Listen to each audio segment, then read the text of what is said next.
This is Fox 61, Connecticut's news station.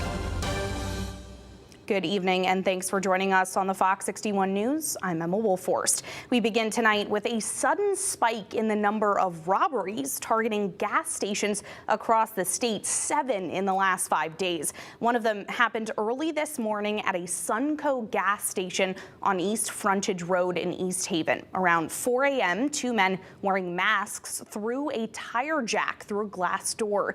They got away in a stolen Jeep with Virginia plates with vapes and e-cigarettes. So are these robberies connected, and what should you do when you pull up to a gas station to stay safe? Fox 61's Jake Garcia joins us live in Glastonbury. Jake? Well, Emma, police have yet to say if they are all connected, but with similar suspect descriptions and a similar description of the cars they were driving, it leads investigators to believe that some of them are. Rocky Hill police say just before midnight they were called to the Cumberland Farms on Cromwell Avenue. Police say 2 armed men wearing masks and gloves entered the store and demanded money from the clerk. The suspects driving away in a stolen white Toyota RAV4.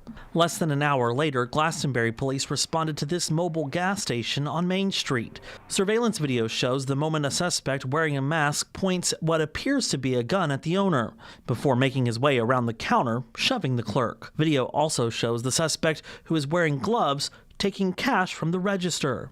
It's unfortunate. A lot of these places that are open 24/7 are ripe for the pickings, with people wanting to access those venues for a cup of coffee or whatever at all hours of the night, as well as gas.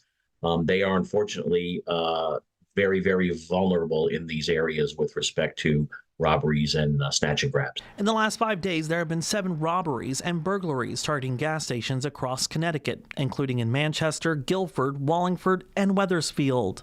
With the increase in gas station crimes, there are ways to keep you safe, like pumping gas in a busy lot. Experts say to avoid falling victim while pumping gas, take your keys with you and lock the door. They also say put any belongings in your pocket. Also, while pumping gas, they say be aware of your surroundings. Experts also say that this type of crime happens during a certain time of day. They're going to move to the times when it's easy for them, and usually midnight to 2, 3 a.m. is the time when it's easiest for people who want to commit these crimes to have those acts go forward. McDonald also says criminals often choose places close to a major road or highway in order for a quick escape. It's easy for people to get in, do the nefarious activity that they want to take care of, and then get back out on the street and get out of there. Now, police in Plainville are also investigating a burglary. Officers there have not said if they are related, but they say it is a high possibility. Live in Glastonbury, Jake Garcia, Fox 61, Connecticut's news station.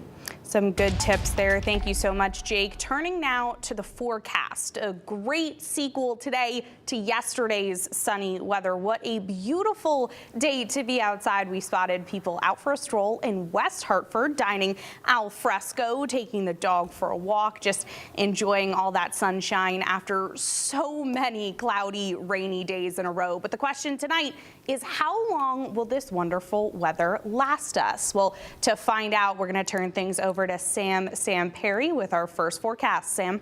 Well, Emma, you see these temperatures behind me in the 40s, and that's the kind of weather we're going to have all week long, and then we're going to warm up by the time we get to the weekend. What a day. Lots of sunshine. The second consecutive day after having all those gloomy days basically in January, despite the warmer than normal temperatures. So certainly very nice. Now temperatures are down a little bit. The blue numbers are the wind chill values down into the teens in northwestern Connecticut to the 20s and lower 30s. Actual temperatures in the 30s. We have high pressure in control. So overnight, mainly clear. Temperatures down 25 to 30. Over the area. And for the bus stop tomorrow morning, we'll have bright sun, blue skies, bundle up a little bit, temperatures in the mid to upper 20s. And then when we come home, it'll be back up into the lower and middle 40s. Sun coming up at 7 o'clock tomorrow morning, bright sunshine. Sun going down at 5:10, gaining a couple of minutes each and every day. Coming up, I'll detail what you can expect this week. How warm will it get? And when our next chance for significant precipitation could occur. Emma?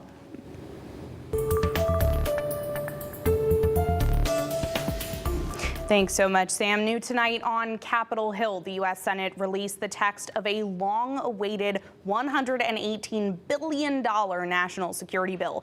The package includes more than $60 billion in aid for Ukraine, $20 billion to address the U.S. border crisis, about $14 billion in security assistance to Israel, and $10 billion in humanitarian aid for civilians in Gaza, the West Bank, and Ukraine. Connecticut Senator Chris Murphy, chairman of the Senate Appropriations Subcommittee on Homeland Security and a member of the Senate Foreign Relations Committee, released a statement tonight saying, in part, quote, after months of negotiations, we have reached a landmark bipartisan agreement to better manage the border and fix our broken asylum system, while also delivering urgently needed aid to Ukraine, Israel, Gaza, and Taiwan. He added the stakes are too high for Congress not to act, and I urge the Senate to vote as soon as possible. The bill is expected to be voted on this week.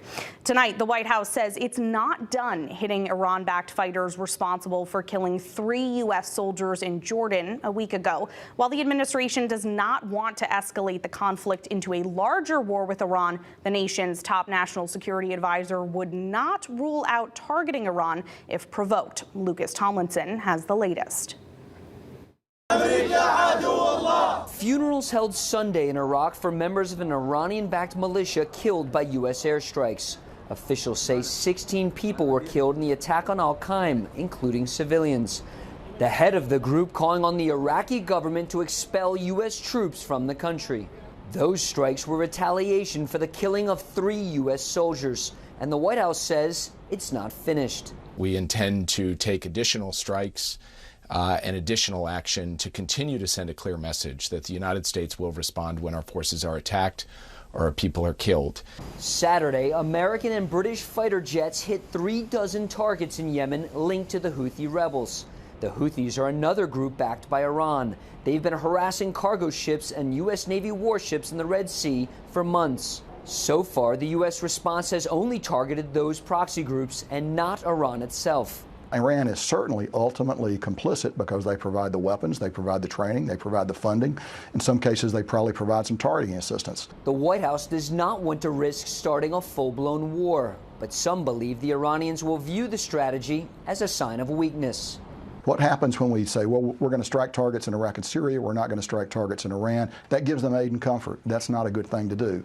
President Biden sent a letter to Congress Sunday saying the strikes against Iran's proxy forces were consistent with the U.S.'s right of self-defense.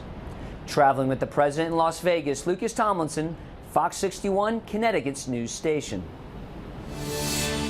And coming up later, we'll take you to another war zone, Israel's northern border with Lebanon, where fighting has intensified as the war with Hamas in Gaza shows no sign of ending. New tonight, a deadly hit-and-run crash under investigation in Hebron. Police are searching for the driver of a Chevy Silverado who blew past a stop sign just after midnight and sped through the intersection of Kinney and Mill Stream roads. That's where 65-year-old Karen Taylor of Mansfield was making a left turn. The SUV hit her Kia Soul and kept going. Taylor died of her injuries. Anyone with information is asked to call state police. A firefighter in Norwich is recovering from what we're told is a minor injury suffered while battling a blaze in a 3-story house. The fire department got the call on Cliff Street at about 8:45 last night. We're told the flames started on the 3rd floor of the 2-family home. Fortunately, it was vacant and no one else was hurt, but the roof was heavily damaged and the building's structural integrity is now in question.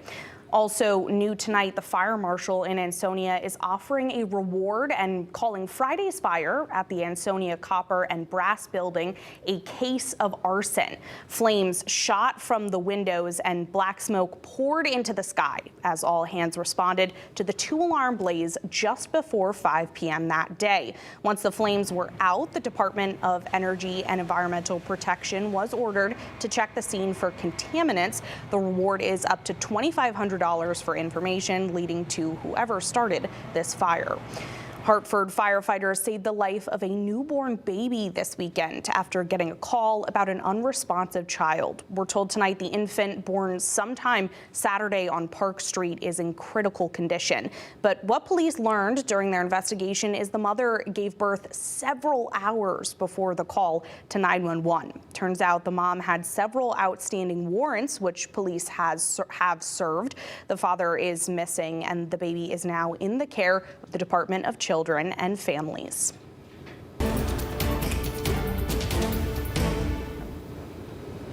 The jury in the murder conspiracy trial of Michelle Troconis had the weekend to reflect on the latest evidence in the disappearance and presumed murder of Jennifer Farber Dulos. Friday, forensic scientist Anita Valonis showed the jury evidence police say was dumped by Fotis Dulos along Albany Avenue in Hartford. Surveillance video shows his then-girlfriend, Michelle Troconis, in the passenger seat. This was all on the same day in May of 2019 that Jennifer Dulos went missing. This is indeed the black plastic bag that I examined. Brown staining on the back of dozens of items that tested positive for the presence of blood and human hair. The defense questioned both the testing methods and the condition of some of the evidence. Testimony is expected to continue tomorrow, and Fox 61 will be back in the courtroom as we have every day this week.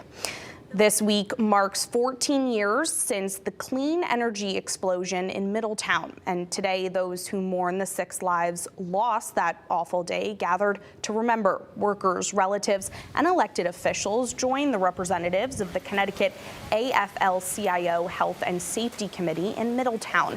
The initial blast killed 5 workers and injured dozens. One of them later died of his injuries. A permanent memorial stands outside the plant where it happened. We lost the best of the best right up there in that hill. 6 tradespeople lost their lives going to work. It was Super Bowl Sunday. And 3 of them were very, very good friends of mine, one being one of my best friends. I worked with the guys. We traveled together. We sat down in boiler rooms on job sites and broke bread together. It was on February 7th, 2010 at 11:17 a.m. that the clean energy power plant exploded. We'll have more coverage of the disaster and those we lost later this week on Connecticut's news station. We have much more